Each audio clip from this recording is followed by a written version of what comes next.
నా పేరు వనిత, మా ఆయన పేరు హర్ష. 15 ఏళ్లవుతుంది మా పెళ్లి అయి. Arrange marriage. చిన్న వయసులోనే పెళ్లి చేసుకోవాల్సి వచ్చింది.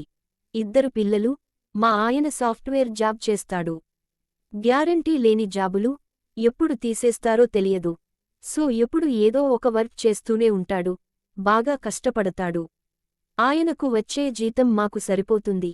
ఖర్చులు ఎక్కువైపోతాయేమో, పిల్లలు పెద్దగా అవుతున్నారని ఇంకా ఎక్కువ కష్టపడేవారు. నన్ను, పిల్లల్ని బాగానే చూసుకునేవాడు. మా మీద ప్రేమ ఎక్కువే. నా మీద కన్నా పిల్లల మీద ప్రేమ ఎక్కువ. వారానికి ఒక్కసారి, 2 సార్లు కలిసే వాళ్ళం అంతే. వర్క్ బిజీ తనది, పిల్లలతోటి నేను బిజీ. సంసారం గురించి పెద్దగా ఆలోచించే టైం ఉండేది కాదు. నార్మల్గా సాగిపోతుంది మా life. Last year America job offer వచ్చింది. అక్కడికి వెళ్తే పిల్లల లైఫ్ సెటిల్ అయిపోతుంది అని ఏం ఆలోచించకుండా వెళ్ళిపోయాడు. వెళ్ళిన ఒక 2-3 మంత్స్ కొంచెం ఇబ్బంది అనిపించినా నెమ్మదిగా మేము అడ్జస్ట్ అయ్యాం. ఇప్పుడు తన జాబ్ పెరగడంతో సాలరీ కూడా పెరిగింది. మేము ఇంకా హ్యాపీగా ఉన్నాం. ఒకటేంటంటే తను మాతో లేడు అంతే. పిల్లలకి ఏం కావాలంటే అది కొనిపించడం, వాళ్లని మంచిగా పెంచడం పైనే నా ధ్యాస మొత్తం మళ్ళింది. 1-2 ఇయర్స్లో మమ్మల్ని కూడా తీసుకెళ్ళిపోతాను అని అన్నాడు. దానికోసం నన్ను ఇంగ్లీష్ నేర్చుకోమని చెప్పాడు. అక్కడ బతకడం కొంచెం ఈజీగా ఉంటుందని. ఏమన్నా క్లాసెస్ జాయిన్ అవ్వమన్నాడు. నేను ఆన్లైన్లో క్లాసెస్ విన్నాను. కొంచెం అర్థం అయ్యేది, కొంచెం అర్థం అయ్యేది కాదు. ఇలాంటి టైంలో డబ్బులు కట్టి ఇన్స్టిట్యూట్కెళ్ళి వాళ్లు పెట్టే తొందరలో ఏం నేర్చుకుంటాను అని ఆలోచిస్తున్న టైంలో మా ఇంటికి ఎదురు ఇంట్లో ఒక ఫ్యామిలీ ఉండేవారు. వాళ్లది చిన్న ఫ్యామిలీ. హస్బెండ్, వైఫ్, వాళ్లకొక బాబు. ఆ హస్బెండ్ డేయి రఘు. రఘు కూడా software employee. Work from home చేస్తుంటాడు. ఇంగ్లీష్ చాలా బాగా మాట్లాడుతాడు. మా హస్బెండ్కి యుఎస్ వెళ్లే ముందు GRE ఐలెట్స్లో తను బాగా హెల్ప్ చేశాడు. సో ఇంగ్లీష్ నేర్చుకోవడం కోసం నేను రఘుని హెల్ప్ అడిగాను. తను బేసిక్గా వర్క్ ఫ్రమ్ హోమ్ చేస్తాడు కాబట్టి మార్నింగ్ 9 నుంచి బిజీగా ఉంటాడు. సో మా పిల్లలు వెళ్ళిపోయిన తర్వాత మార్నింగ్ 7:30కి మా ఇంటికి వస్తాడు నాకు నేర్పించడానికి. స్టార్టింగ్లో కొంచెం ఇబ్బంది అనిపించింది. చదవడం అయితే ఈజీ కానీ మాట్లాడటం కొంచెం కష్టంగా ఉండేది. నేను, రఘు ఇంగ్లీషులో మాట్లాడటం స్టార్ట్ చేశాం. ఏమి అడగాలి అన్నా, ఏం చెప్పాలన్నా మొత్తం ఇంగ్లీషులోనే. బాగా హెల్ప్ చేసేవాడు. ఉదయం 7:30 నుంచి 9 వరకు మా ఇంట్లోనే ఉండి నాకు నేర్పించి వెళ్ళిపోయాడు. చాలాసార్లు ఇద్దరం పక్కన కూర్చున్నాం. నాకు ఏదైనా చెప్పాల్సి వచ్చినా, ఏదైనా రాయాల్సి వచ్చినా నా పక్కనే కూర్చుని జాగ్రత్తగా చెప్పేవాడు. చాలాసార్లు అతను నన్ను టచ్ చేశాడు. నేను తనని టచ్ చేశాను. అప్పుడు మా మధ్యలో ఏమీ లేదు కాబట్టి ఏమనిపించలేదేమో, ఒక ఫ్రెండ్ లాగా ఉండింది మా రిలేషన్. కాని ఈరోజు జరిగింది ఆలోచిస్తే రఘుమీద వేరే అభిప్రాయం వస్తుంది. తప్పు తనది కాకపోయినా ఫ్రెండ్ కాస్త మగాడు అయిపోయాడు. అంటే అందరూ ఆడవాళ్ల శరీర భాగాలను చూస్తారు, కాని తెలియకుండా చూస్తారు. కాని ఏ మగాడు అన్నా తెలిసేటట్టు చూస్తే ఆడదానికి ఎలా ఉంటుంది? ఇప్పుడు నాకు అలాగే అనిపిస్తుంది. ఇన్ని రోజులు తను చూశాడో లేదో నాకు తెలియదు. కాని ఇప్పుడు నన్ను చూడకూడని చోటు చూశాడు. కాబట్టి నన్ను ఇంకెక్కడ చూస్తాడేమో అని అనుమానం స్టార్ట్ అయింది నాలో. రేపటి నుంచి ఎలా ఫేస్ చేయాలి రఘుని? ఈరోజు జరిగింది గుర్తుంటుందా? అసలు రేపు వస్తాడా? అని ఎన్నో ప్రశ్నలు స్టార్ట్ అయింది నాలో. ఆ రోజంతా నాకు రఘు కనిపించలేదు. రోజు సాయంత్రం నేను వాళ్ల ఇంటి దగ్గరికి వెళ్ళి వాళ్ల వైఫ్తో మాట్లాడేదాన్ని. ఈరోజు అక్కడికి కూడా వెళ్ళలేదు. ఇందులో ఎవరు తప్పు లేకపోయినా ఎవరికి వాళ్లే గిల్టీగా ఫీల్ అవుతున్నామని అనిపించింది. అలా ఆలోచిస్తూనే రాత్రంతా నిద్ర లేకుండా గడిపాను. మళ్ళీ పొద్దున మామూలే. పిల్లల్ని రెడీ చేసి స్కూల్కి పంపించేంతవరకు ఆ విషయానికి పెద్దగా గుర్తుకు రాలేదు. ఎప్పుడైతే పిల్లలు వెళ్ళిపోయారో మళ్ళీ ఆలోచన రఘువైపు వెళ్ళిపోయింది. నేను వాళ్ల ఇంటివైపు చూడకుండా ఇంట్లోకి వెళ్ళి ఏదో పరధ్యానంగా పనిచేస్తున్నాను. మధ్యలో టైం చూస్తూనే ఉన్నాను. రఘు వస్తాడేమో అని. టైం ఉదయం 7:45 అవుతుంది. ఇంకా రాలేదు. అప్పుడప్పుడు లేట్గా వస్తూ ఉంటాడు. అలాగే లేట్గా వస్తాడేమో అని ఇంకా ఏదో ఆశతో ఎదురు చూస్తున్నట్టుగా ఉన్నాను.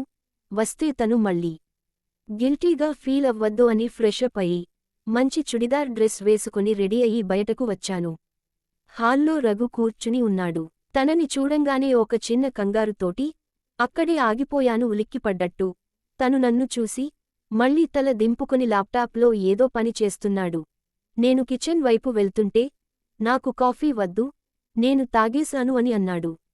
అవాయిడ్ చేస్తున్నాడేమో అనుకుని నేను సోఫా దగ్గరికి వెళ్ళబోతుంటే మీరు కావాలంటే పెట్టుకోండి అని అన్నాడు.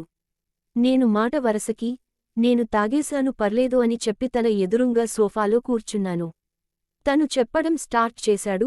ఎప్పటిలాగే ఉంది తన పద్ధతి. స్టార్టింగ్లో వింటున్నట్టు ఉన్నాను. వెళ్తున్న కొద్దీ నా ధ్యాస మొత్తం అతని మీద ఉంది. నేను ఇంతగనం తన గురించి ఆలోచిస్తుంటే తను ఏం పట్టనట్టుగా రోజు ఇదే కదా జరిగేది అన్నట్టుగా చెప్పుకుంటూ పోతున్నాడు.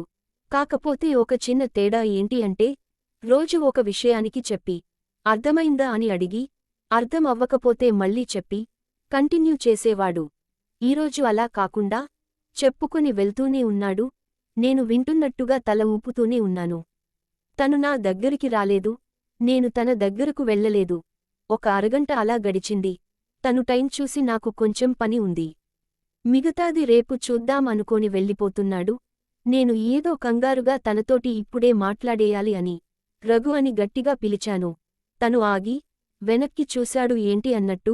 అంత ధైర్యంగా పిలిచినా నాకు తను వెనక్కి తిరిగేసరికి భయమేసినట్టు చిన్నగా ఏం లేదు అని థాంక్స్ అన్నాను. ఈరోజు ఇంకా ఏవో కొత్త ఆలోచనలు వచ్చాయి. కొంచెం సేపటికి సర్దుకున్నాను. తను అలా బిహేవ్ చేస్తుంటే నేను ఇలా ఉండడం కరెక్ట్ కాదు. రేపటినుంచి మళ్ళీ మామూలుగా ఉండాలని మనసులో గట్టిగా అనుకున్నాను. కింద రోజులా కాకుండా ఆ రోజు కొంచెం ప్రశాంతంగా పడుకోగలిగాను. నెక్స్ట్ డే కొంచెం ఉత్సాహంగా లేసి పిల్లల్ని తొందరగా రెడీ చేసి స్కూల్కి పంపించేసి నేను రెడీ అయిపోయి 7:30కల్లా తను వస్తాడని ఎదురుచూస్తున్నాను సోఫాలో కూర్చుని. ఈరోజు కరెక్ట్గా 7:30కి వచ్చేశాడు. నేను వెళ్తూ పెట్టిన బుక్ ఒకటి నా కాలు తగిలి కింద పడిపోయింది. నేను చూడకుండానే ఆ బుక్ మీద కాలేసి జారిపోయాను. ఆ జారడంలో నా చేతిలో ఉన్న కాఫీ కప్పు తన ఒంటి మీద పడిపోయింది. తను వేడికి అబ్బా అని గట్టిగా అరిసి చూస్తున్నాడు. నేను సారీ అంటూ నా చున్నీ తీసి కాఫీ పడిన చోటు ఒత్తుతూ దాన్ని తుడుస్తున్నాను. నా కళ్ళలో చిన్నగా నీరు తిరుగుతున్నాయి. పర్లేదు అని అంటూనే ఉన్నాడు. నేను కాఫీ పడిన చోటల్లా తుడుస్తున్నాను. తను తన ల్యాప్టాప్లో వర్క్ చేసుకుంటున్నాడు. నేను కిచెన్ నుంచి ఏదో ఒకటి మాట్లాడుతున్నాను. మీ ఆఫీస్ 9కి స్టార్ట్ అవుతుంది కదా, ఇప్పుడు నుంచి ఎందుకు వర్క్ చేస్తున్నావ్? అది ఇది అని తను ఏదో సమాధానం చెబుతున్నాడు. సైలెంట్గా ఉండొద్దు అన్న ఉద్దేశంతోటే తనతో మాట్లాడుతున్నాను. తను కూడా అలాగే మాట్లాడుతున్నాడు. కాఫీ కలుపుకొని తీసుకొచ్చి ఒకటి తనకిచ్చి ఒకటి నేను తీసుకొని కూర్చోపోయాను. వస్తూనే హాయ్ చెప్పి అప్పుడే రెడీనా అన్నాడు. నేను మాట్లాడకుండా తల ఊపాను. తను నవ్వుకుంటూ వచ్చి నా పక్క సోఫాలో కూర్చున్నాడు. ఈరోజు ఎదురుగా కాకుండా ఎల్ షేప్లో కూర్చున్నాం. తను చెప్పడం స్టార్ట్ చేశాడు. మళ్ళీ నిన్నటిలాగా చేస్తాడేమో అని. నేనే మధ్యలో నాకు ఇది అర్థం కాలేదు. మళ్ళీ చెప్పు అని ఏదో ఒకటి కావాలని అడుగుతున్నాను. ఈరోజు ఎప్పటిలాగే నెమ్మదిగా చెబుతూ అర్థమైందా అని అడుగుతూ చెప్తున్నాడు. నేను మధ్యలో లేసి కాఫీ పెట్టడానికి వెళ్ళాను. తను నవ్వి ఇదేంటి కొత్తగా థాంక్స్ చెప్తున్నారు, రోజు చెప్పేదే కదా, ఎనీవే ఇట్స్ ఓకే అని చెప్పేసి మళ్ళీ అదే నవ్వు నవ్వి వెళ్ళిపోయాడు. నేను అతని వెనకాలే వెళ్ళి అతను వెళ్తున్న వైపు అలాగే చూస్తున్నాను. అతను ఏమీ ఆలోచించకుండా అలా నడుచుకొని వెళ్ళిపోతున్నాడు. నా బుర్రలో మాత్రం ఎన్నో ఆలోచనలు తిరుగుతున్నాయి. అసలు నిజంగా నిన్న ఏమన్నా జరిగిందా? నేనే ఊహించుకుంటున్నానా లేదా నేను కంగారు పడతాను అలా బిహేవ్ చేస్తున్నాడా అని. కొద్దిసేపటికి ఇద్దరిలో ఒక సైలెన్స్ వచ్చింది.